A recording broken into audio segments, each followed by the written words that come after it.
Welcome everybody back to What's in the Botch. Today we've got a different guest than normal. Today's guest is a great friend of mine. His name is Will. Will is a wrestling buddy.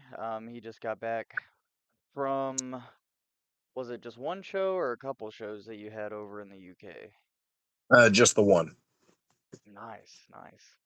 Yeah, so I figured since he just got back from the UK, why not have him on the show to make fun of some of our favorite wrestling clip, not of us specifically, but of the man, the myth, the legend that is Mike Awesome. Um, I mean, what is there to really say about Mike Awesome except he was never told no a day in his life. No, dude, he's like, you're playing the old SmackDown games, and you made, let's say you're like, oh man, I'm gonna make this guy just super jacked, but then give him every move in the move set. Yeah, That's that's Mike pretty Awesome. much Mike Awesome. I mean, Mike Awesome is a 14-year-old in the '90s daydream. That's what that guy is.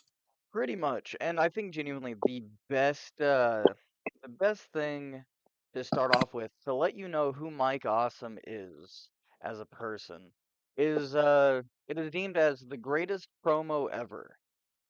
Um, a little context about this promo. Which promotion was this from? Like it was some uh Japanese show or like promotion in Japan, wasn't it? Yep. I don't know for sure, but I would be willing to bet it's either UWF or FMW. It's okay, so I see it up here. Yeah, it's a FMW. Let's see.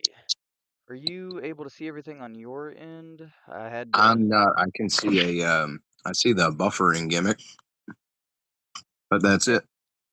All right. Let's see. Yeah, I had to do some stuff a little bit different than this go around. Typically, I go through Discord to screen share and all that fun stuff. And Messenger is a pain. So let's see how this goes. I heard the one, I heard the two, and I heard the three tonight. Although my shoulders were off the ground when that three hit, buddy. But I guarantee you one thing, Hayabusa. At the end of this series, when I have you one-on-one, single for single, I'm gonna beat your goddamn brains in. And that's all there is to it. I'm sick of your shit and you're gonna die! Honestly, honestly, the hardest thing. It's the hardest thing because the intensity of Mike Awesome just being Bro, like, there wasn't a planned syllable in that. This dude was just legitimately, hey, got a promo. He's like, I'm gonna kill him. I'm gonna Point blank. kill him. Like, and then going to like his partner here, like, you just can't account for that. Yeah. It's like, what was that? That's pathetic. That sucks. I'm gonna kill you next time. But it's not as intense. It's not as like scary. It's not as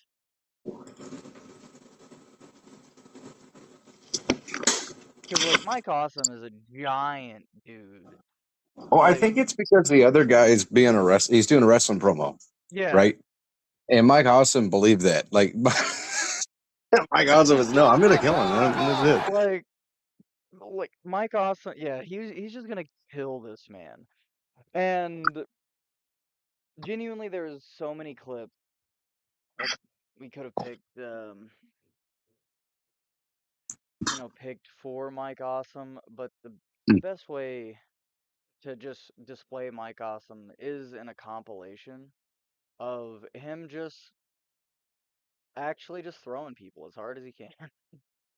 Um, but before we get into that, so like I ended up saying in the beginning, you just got done over in Europe doing a show. Like, are you able to talk about that for like a second? Because like I'm genuinely curious because you haven't really said much to me outside of this, and I think this was a fun time to kind of learn. Oh, Like, sure. yeah, What do you want to know? yeah. Just like the So general gist? yeah, the general gist, like, what was like your biggest takeaway? Because this is your first time wrestling outside of the United States, Sure. and what was your biggest takeaway between like British wrestling and American wrestling? I know you personally watch a lot of British wrestling, so it's not really that new to you, at least from a viewer standpoint, but as a performer standpoint, as an athlete standpoint, Right. what was your takeaway from it? Well, I can't speak for the entire scene because I've just worked, on the one show, right? Mm-hmm. Um, but I was surprised how Americanized a lot of it was. Yeah. I think Big Contract Pro Wrestling is the place I worked for, and it was wonderful, by the way. Um, but it was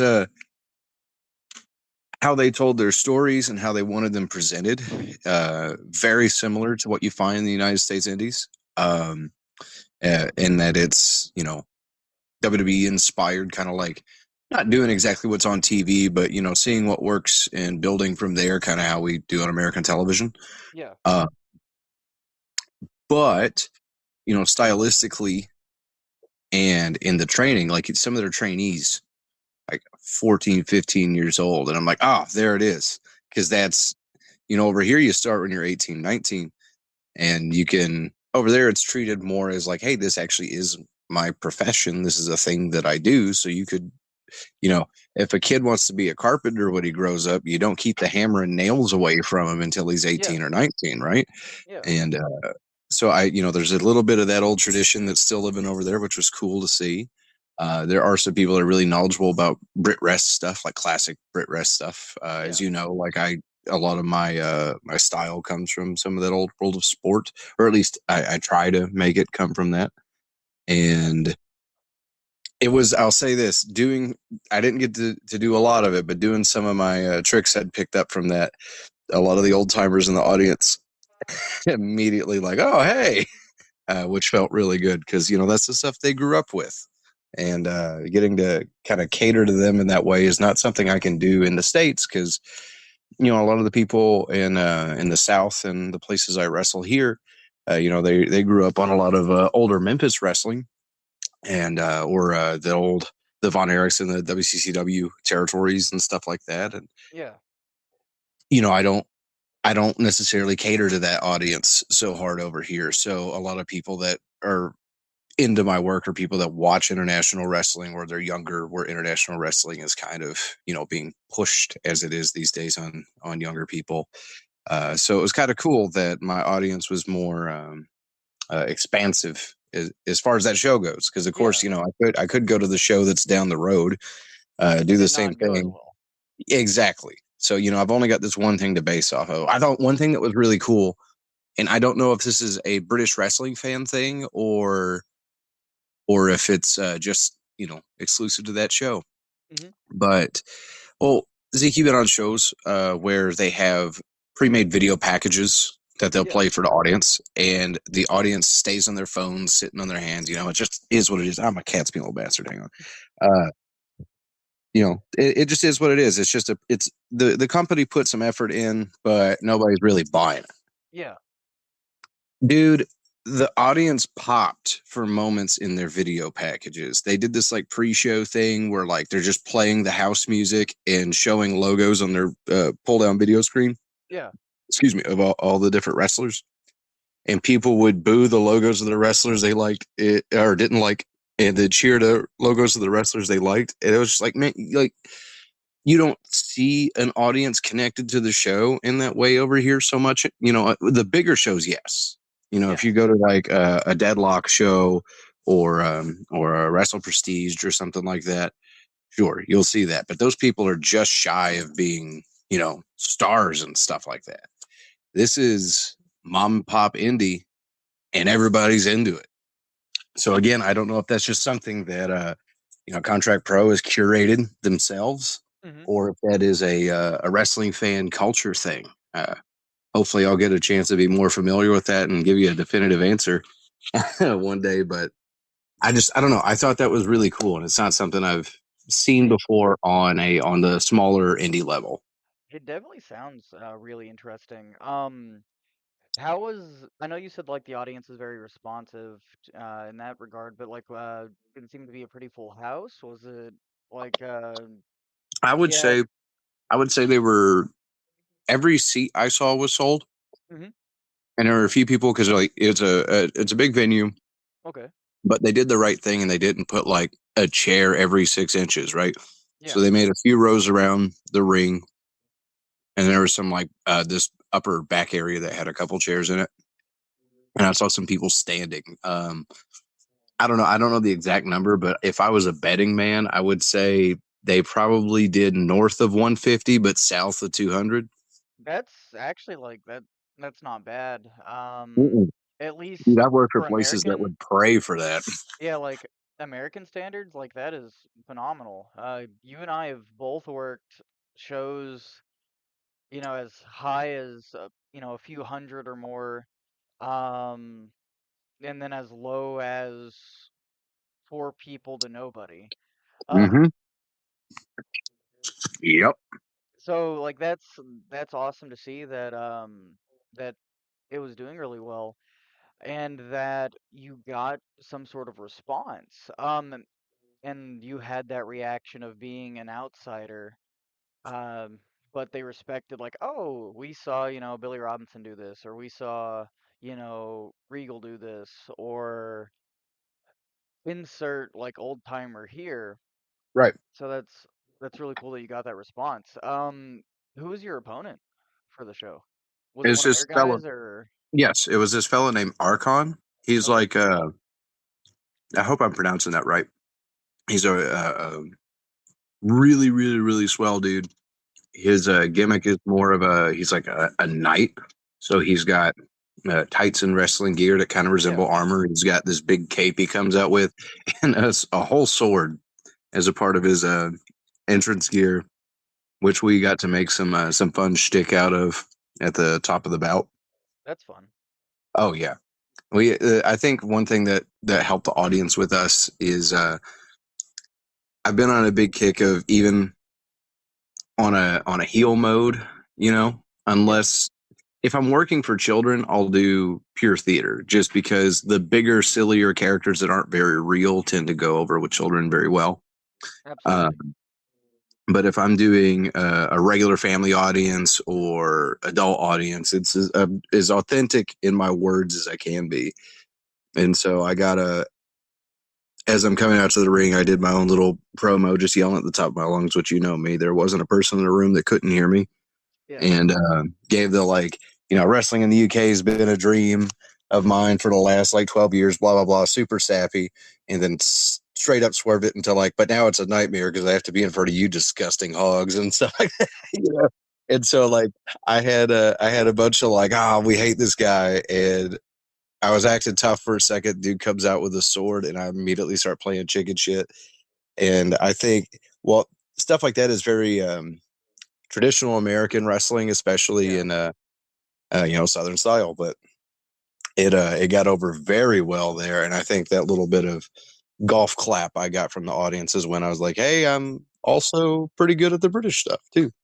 Yeah, which like it's good to have those reactions of just that, oh, we're gonna react in the way that you want us to react because theater and being a part of the show, but also just that golf clap, like just like, oh, that was like a nice moment.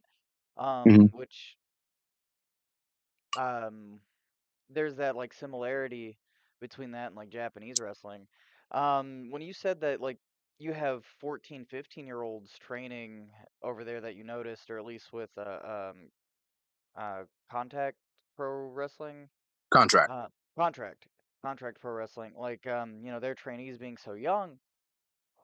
While we were training at the New Japan Dojo like 2 weeks ago, we were told of a story. Whenever um Zane was over at the Japan Dojo, while he was there, kids showed up for a career day. Oh, that's sick. Like it's not even like they're not training. Yeah, these are kids that showed up for a day at the New Japan Pro Wrestling Dojo experienced the day because, over there, it's not like, hey, I'm gonna do this on the weekend sort of thing. I'm sure that's like some people have that mentality, but Right. just having that as a career path or having that as like an option of being, 15, 16, whatever, going to a place to go, yeah, this is what I want to do for the rest of my life. Yeah. And it's wild to see because like I know years here, you'll see young kids or teenagers training to wrestle, and you'll get like that backlash of child abuse or whatever. Unless you're like a second or third generation wrestler, and then nobody cares or bats an eye. But having like a teenager here, yeah, it's just night and day difference because you have to typically wait until you're 17, 18 to even start, training or thinking about training to become a professional wrestler. Right. Um, so like I know while you were there, you said you ran into um AJ Kazana. Yeah. Yeah. Like how did you manage that? So I think he. So I know for sure he's doing a UK tour with the NWA right now. Yeah. Uh, and I think he knew one of the fellas that I was traveling with on this UK trip, and it was just like a bit of serendipity that like, oh hey, we're all in the same place at the same time. Let's hang out. And so our last little bit of the UK, we went on a bit of a pub crawl, and Nice. he accompanied us, or we accompanied him. However you want to put that. I'd probably say probably the latter. You know. Nice. That's just like it's such a wild experience. Just being a wrestler. We say it all the time that wrestling is such a niche, small community where everyone happens to know everybody. Right. Or like, because AJ's not. If you're not a fan of like the independent wrestling or like the NWA, you don't really you don't really know him. Sure. He's not like a superstar, but he's still in the I mean, he profession, like up wrestles for a there. living. Yeah, You know, and he's one of the very rare few that aren't get to do it. WWE or AEW guys and pays his bills fighting. No, absolutely. And it's one of those things that's just like everyone happens to run into each other or know each other in some variety. Yeah. Um, I mean, like I've been We're training always got with. like, Oh, go ahead. we always got like 2 degrees of separation. Like if I don't know a guy, I probably know somebody who knows him. No, absolutely. Yeah, it's like I've been training with a woman that wrestles for AEW. Yeah. So it's like wild to think about, genuinely. Hmm. Um, I know before you went, you were talking about checking out the snake pit. Did you get a chance to actually do that while you were there? This is an example of Will not failing geography class. So Hmm. the Snake Pit in Wigan, which is like just right outside of Manchester, Yeah. is on the complete opposite side of the UK of either place that I was. So, Oh, so you completely messed that one up. so it would have been possible because my thing is like the tourist stuff was cool. Don't get me Hmm. wrong. I would have gladly sacrificed that to spend some time at the pit, but the only time I had free was like very late Friday after they closed or Sunday all day, but they are Yeah. closed on Sunday. So that was like I chatted with their social media person about it, and it just it didn't work out the way I wanted to, but it's really just because of how the trip was set up for to be so short and where we were, you know. Yeah. But look, my thing that's kept me from doing this for so long is I really thought going international, particularly on my own, was going to be just so hard and difficult. And you know, Southern Extreme Wrestling helped a lot with getting the hotels Yep. and such, but I got my train, I got my flight. You know, is what I'm gonna go back regardless of Oh yeah, what absolutely. have you. So I've got with a few pals that I think probably around this time next year we're just gonna take a week and just spend it in Manchester and Wigan and get our asses kicked. No, absolutely. I know in the past with like a lot of independent wrestlers that were going to the UK to wrestle, they would have to have like a visa or like a worker's license Sure, to even do something like that. What was the situation with that for you? Like, dude. did I'll you plead have the to? fifth. Is this is public, right? I mean, the only people that's gonna see this is my classmates, man. No, Um, okay, yeah. So we just lied, okay, cool. dude. I didn't make any money. Nobody's getting hurt. Nobody's taxes are getting taken away. What are those long boots for? Halloween, brother. Let me go. Like, I mean, you if know, anything, you could always hit him with the. If it wasn't like the Halloween thing, you could have just hit him with a, yeah, I'm a drag queen, oh, or dude, something yeah, like that, dude. absolutely. No, I think, like, I'm sure somebody like AJ Kazana has got a visa, right? Because Oh yeah, he's working for bigger companies, and I think this is like a 2 month tour he's on. yeah, I ended up seeing that. Like, So, it's a like, long stretch. yeah, so I'm pretty certain he's got a visa because I'm sure those folks are also paying him and paying him handsomely. Oh, absolutely. Uh, I believe Contract had handled the part of our housing that Southern Extreme didn't. Like they got us our housing in Newcastle, which was really nice. So I know that shit wasn't cheap. Ooh, Uh, nice.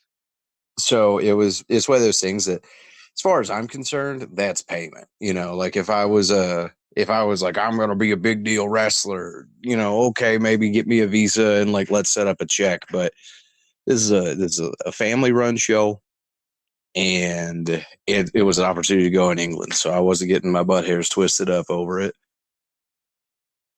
No, like that's completely like fair. I was just kind of curious No, because sure, sure, sure. That's a very fair thing to ask. yeah, I mean, especially for like myself who hopefully soon eventually will actually be able to do the international thing. But Well, also I'll keep you in the loop about our snake pit trip because I'd be down for that. I'm so yeah, happy to for die. It's sure. okay. I'm sure their wrestling in this regard works a lot like ours, where you know we go up to a week from snake pit and go, all right, Friday, Saturday, and Sunday. There's going to be local wrestling in Manchester. We just message them and then show up and be like, hey, brother, we're Americans. Can we get some work, daddy? And I'm pretty sure they'll jump on it Yeah, because no. that's how it is in the States. Well, so like here's a big thing, right? So that works a lot of places, and like I'm out here in California, and Yeah. I've only been to a handful of shows, but each like I get it, it's probably because it's the end of the year, stuff like that, but it's a little bit harder from what I noticed to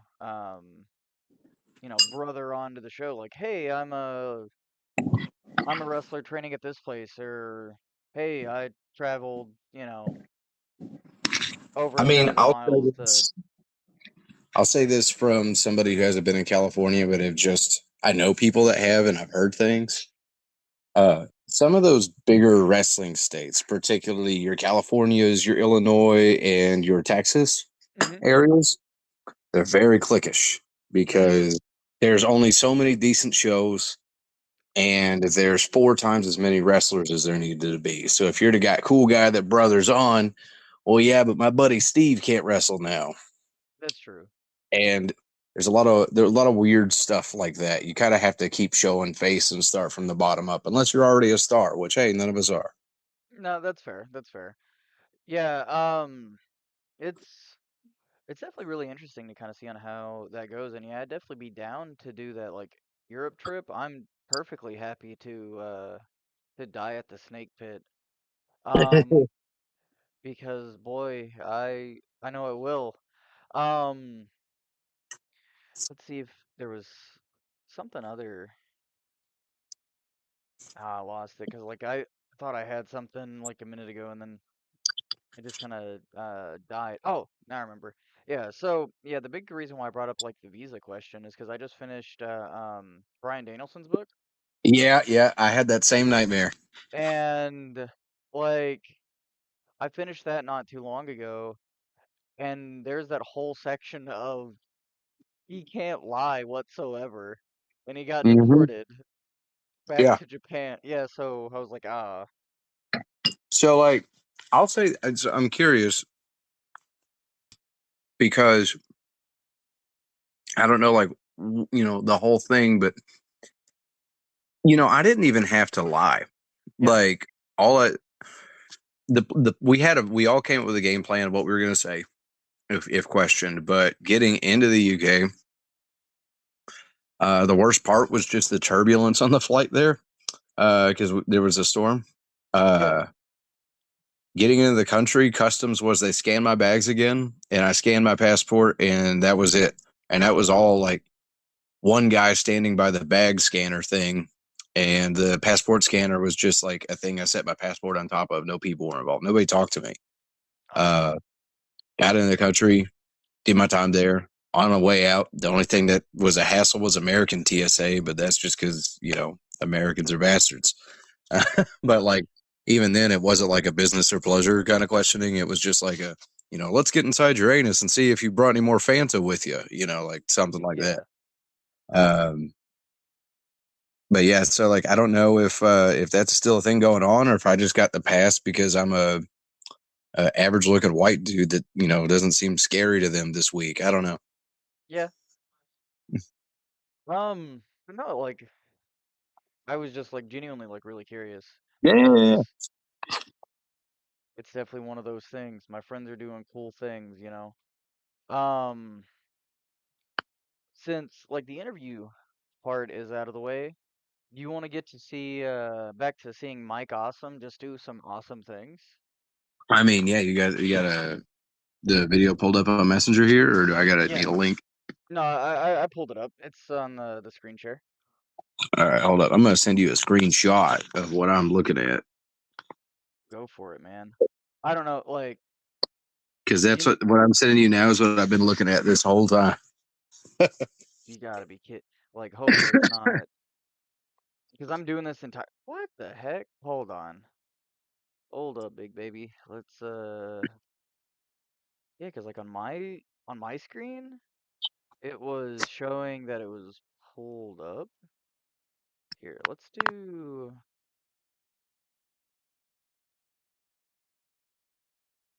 All right, I saw your profile picture for a second, and then it's got the loading gimmick again. What I just the might not heck? be able to watch. Yeah, I was gonna say because like this is what it shows on mine. I've got one other good old gimmick to Yeah, try. I'm not seeing it, but that's cool, man. Like I'll do it this way. All right. Do you see my screen? I don't. What the heck? Messenger just hates you. Oh yeah, fair enough. Then I will just send you the good old link so you can just do it that way. Whoa. All right.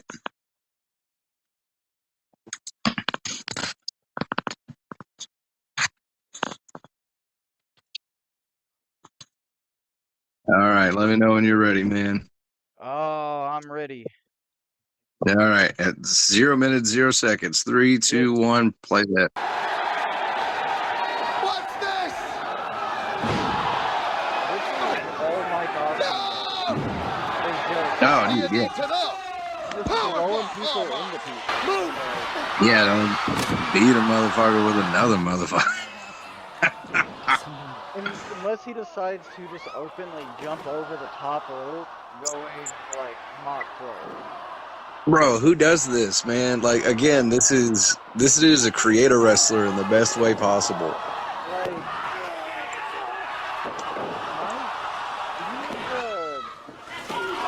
he's definitely not a short person. No, man. Like he's jacked to the max, really. So here's the thing, man. I don't think he's on gear. Or if he, he might have done like a cycle or something back in the day. But usually the kind of guys that are built like him that get on gear, these are the kind of dudes that you see have 3 layers of abs and crazy traps and stuff like that. Yeah. This is a dude that drinks a lot of beer, eats a lot of steak, and lifts a lot of weights. So That's the dude that you'll see at a dive bar. So you're just like, he's just Oh, a hell brother. yeah. He's just a brother. Oh, dude, yeah. Yeah. Like, yeah, this is. Oh, I oh feel yeah. so bad. All of his opponents. Like, The over the top power bomb is always the craziest to me. How Tanaka is still alive after all those he's taken is beautiful. Bro, Tanaka's taken so many of them. You know how like Ozzy Osbourne's body was like scientifically designed to handle heroin? yeah. I think Tanaka's body was scientifically designed to take awesome bombs over the top rope. I think so. Like, that's like, I've been on a Stan Hansen kick lately.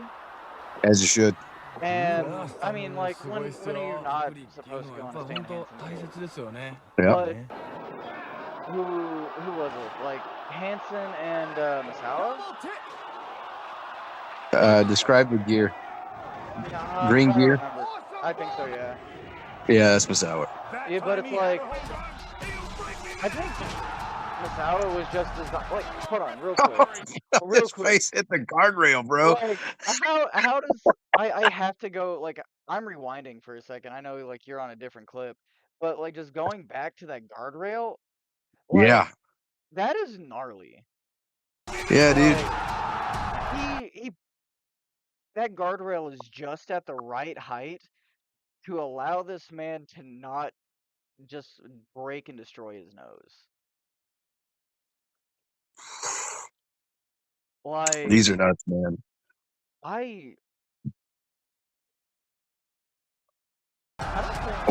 We need this to come back. All right. Here's the thing. I'm going to say something controversial here. All right. Go for it. So wrestling these days, because the feeder school thing happened like 20 years ago. Yeah. Well, you've got all these people that are, I guess correctly saying, "Oh, we got safety first, brother, and if you can't do it 100 times, then don't do it," and all that silly stuff. And sure, yeah, it keeps guys out of hospitals. You think Mike Awesome gave a shit about any of that? No, this dude made a living wrestling, and he was just launching dudes. He didn't care. No regard for himself. No regard for the other dude. We're just out here working. You go back and look at like the indies that came right after Mike Awesome's time. Jack Evans doing 8 backflips off a steel cage onto his own neck, and it's like, man, they don't make them like that anymore. They really don't. And actually, since you brought up the feeder school thing, what's your thoughts on like the WWE ID? And like for those that I don't need know, time. you need time. You know what I mean? Yeah. Because so on one hand, it is a streamlined way, in theory, a streamlined way to get your name in their Rolodex, right? Yeah. But on the other hand, all right, so I did a lot of the Evolve stuff back when WWE was partnered with Evolve. Yeah. I did quite a few of those things.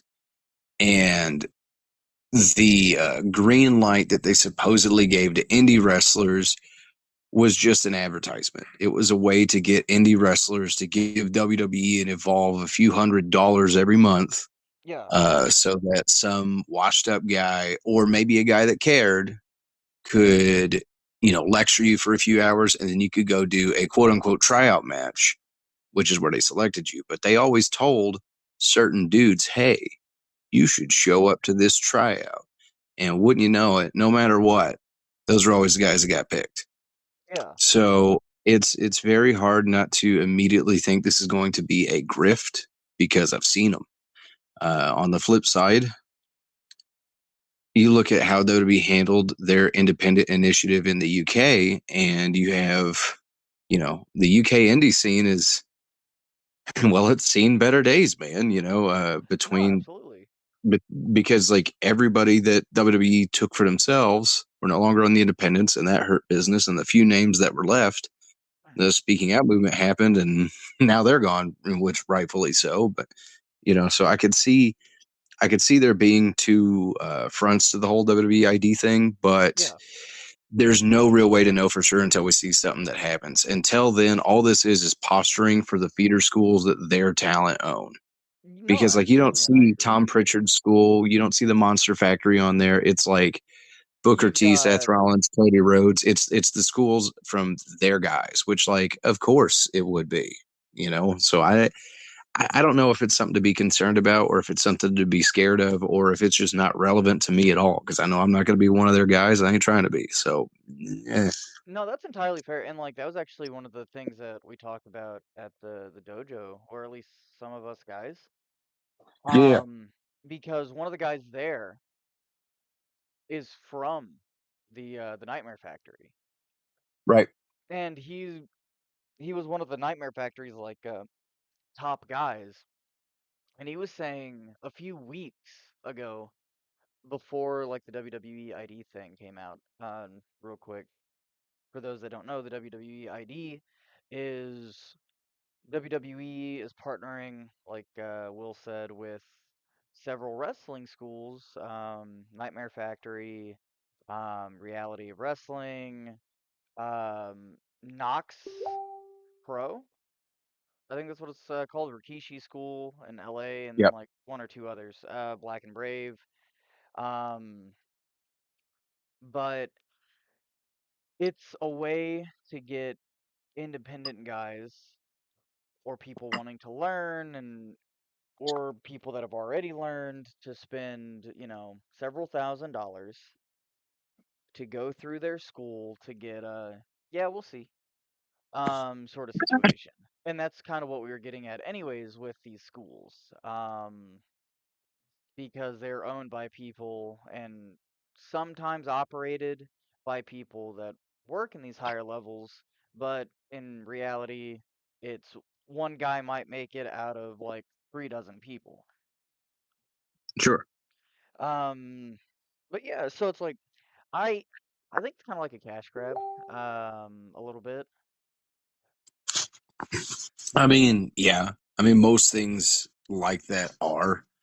Uh, but you can't. I don't know. I think as long as people don't try and get their ego boosted by it or get their head too wrapped up in it, Yeah, I think what'll help us, even if it does go awry from ending up in like the UK scene got so hurt because they were hurt and then they were healing. And then while they were getting it, like the best health they'd been in a minute is when WWE happened. yeah. And America's just so big and wrestling's just so big in America that I don't know, man. As long as there's some hillbilly with a ring in his backyard, indie wrestling around here ain't going anywhere. No, that's you true. know, they- That's true. so I don't think that it can ever be that scary. It's just another, oh, I got to roll my eyes at this kid who's going to go, I'm a WWE ID guy and I can't lose tonight, brother. That I could see coming. But Yeah, um, I have yeah, I could see that coming. I have a feeling that's a major possibility. yeah, But yeah, I was just kind of curious on some of that. But back to Mike Awesome killing some people, man, because yeah. nothing heals the soul like a big dude just doing big dude shit, you know. Oh, dude. I need Mike Awesome to go fix some things in this country, brother. Oh yeah. Awesome bomb Like the world and all that. like he Sit out, awesome! he's over the top like awesome. They're nutty. Why like couldn't be me because there's already like so many.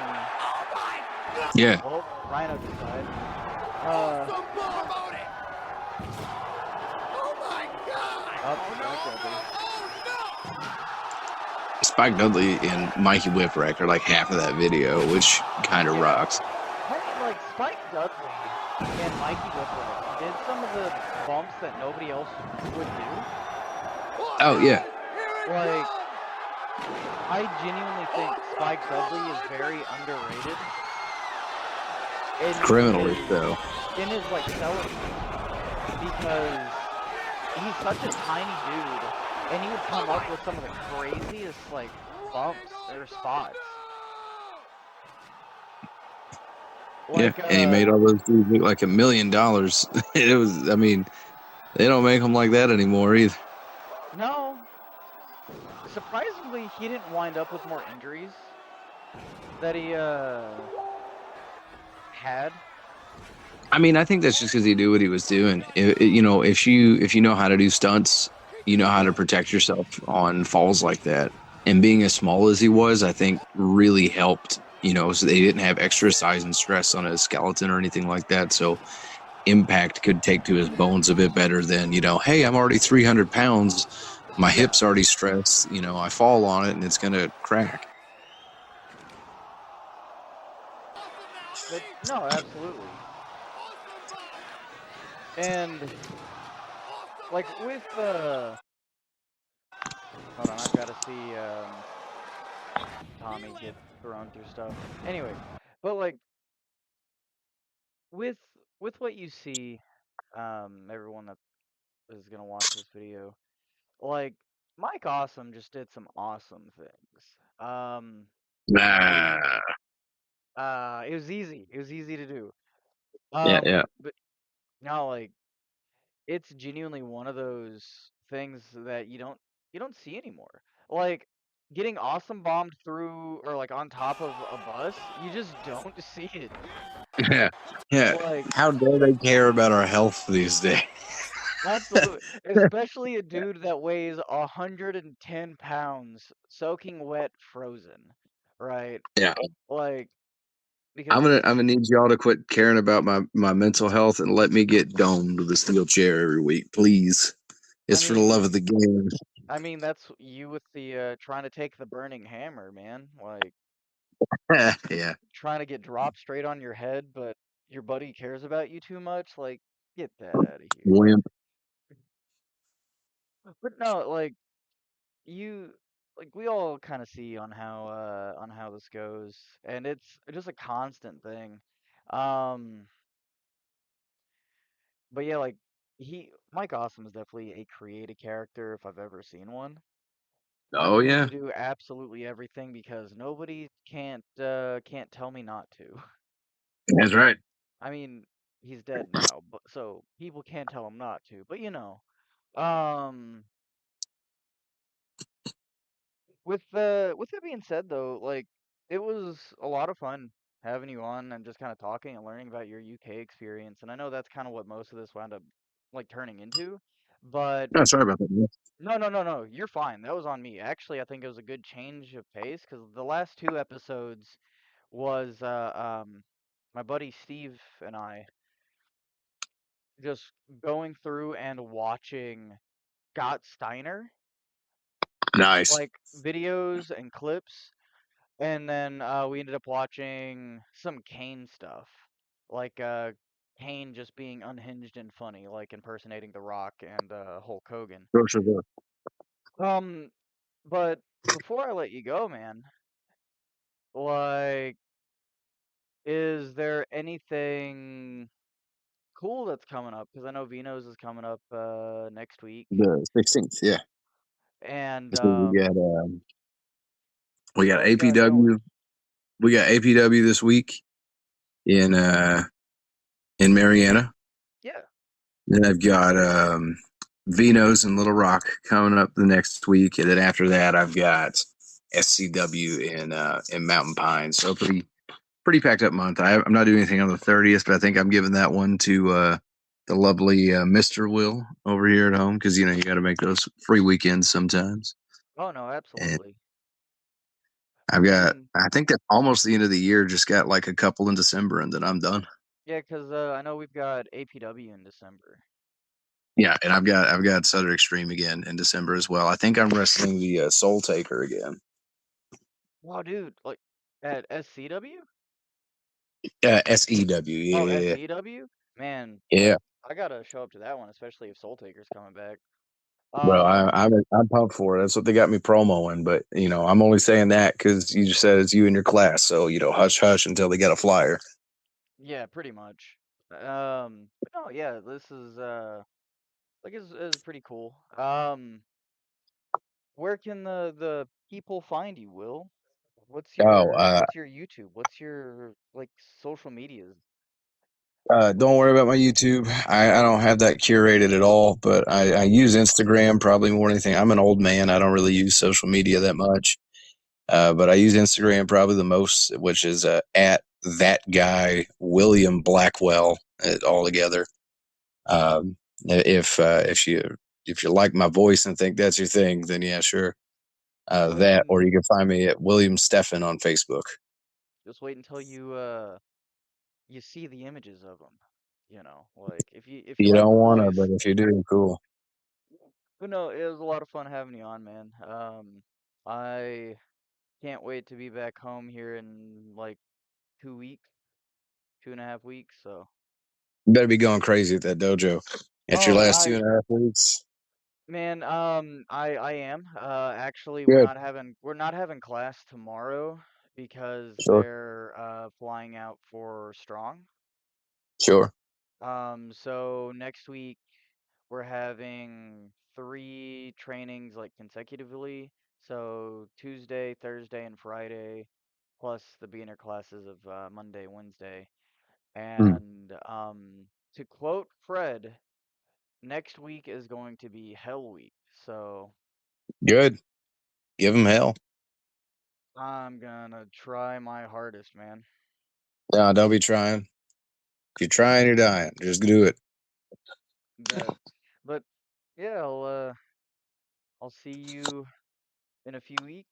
And thanks Yeah. everybody for watching this episode. Huzzah. As a